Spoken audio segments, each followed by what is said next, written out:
Part 2. When the truth came too late. The day everything collapsed started like any other day Mason had lived for years, cold, careless, and rushed. He barely glanced at his phone while tying his shoes. Layla was still asleep, her back turned toward him. Mason didn't bother waking her. He stepped outside, already irritated, already numb. Then the phone rang. He almost ignored it.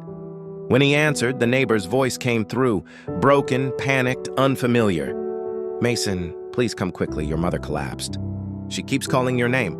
The words didn't register at first. "Collapsed?" Mason asked flatly. "Yes, she was asking for you. Again and again." Mason sighed in annoyance. "Call an ambulance," he said and hung up. 5 minutes later, his phone rang again. This time, it was the hospital. By the time Mason arrived, the hallways smelled of antiseptic and silence. A nurse avoided his eyes. Another slowly shook her head. Then the doctor appeared. "We did everything we could," he said gently. But she waited too long to come. Her body was weak, very weak. Mason looked toward the closed door. "Can I see her?" he asked. The doctor hesitated, then nodded. Inside the room, his mother lay still, too still.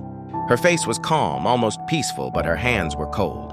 Mason reached out and touched them, expecting her to flinch, to complain, to scold him like she used to. She didn't move. Suddenly, memories flooded him. Her waking up early to pack his lunch. Her standing in the rain waiting for him to come home. Her voice calling his name when he was sick as a child. His knees gave way. For the first time in years, Mason cried. Not loud, not dramatically. Just silent, shaking sobs that came too late. At the funeral, people whispered, "She was such a patient woman." She never spoke badly about her son. She suffered quietly. Layla stood beside Mason, dressed in black, but her eyes were dry. When the crowd thinned and the grave was filled, she leaned close to him and whispered, "At least now there's no one to interfere in our marriage." Mason turned and stared at her. For the first time, something felt wrong. Days passed. The house felt empty, but not peaceful. The silence was heavy, accusing. Mason couldn't sleep. Every corner reminded him of his mother. One night, he walked into her room. The smell was still there. Soap, old books, prayer. He opened her small wooden cabinet. Inside was a cloth bag, and inside that, a letter. His hands trembled as he read. "My dear son Mason, if this letter has reached you, then I have already returned to my Creator. I forgive you for every harsh word, every insult, every time you chose anger over kindness. A mother's heart does not know hatred. I prayed that one day you would see the truth, even if I am not there to see it." Mason couldn't continue. Tears dropped onto the paper. Behind the letter were documents. House papers, bank records, medical bills, unpaid. His mother had sold the last of her jewelry to pay for her own treatment. She never told him. She never asked again. And one final document, a legal note. Everything was left to Mason. But there was a recorded statement attached. In it, his mother's voice trembled softly. "I leave everything to my son. But I pray he learns to stand alone first, so he understands the value of those he once pushed away." That night, Mason confronted Layla. He asked calmly at first. "About the money, about the lies, about the fight she started?" Layla laughed.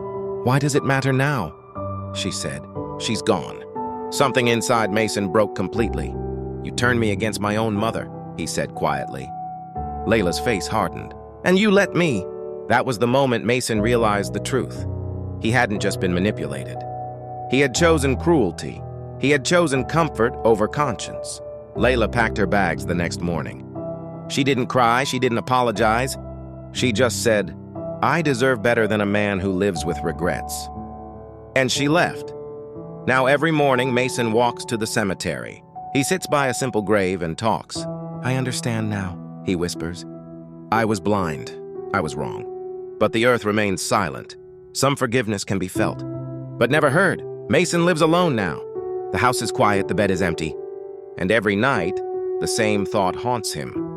A man who forgets his mother eventually forgets himself. And some lessons come only when there is no one left to say, "I forgive you."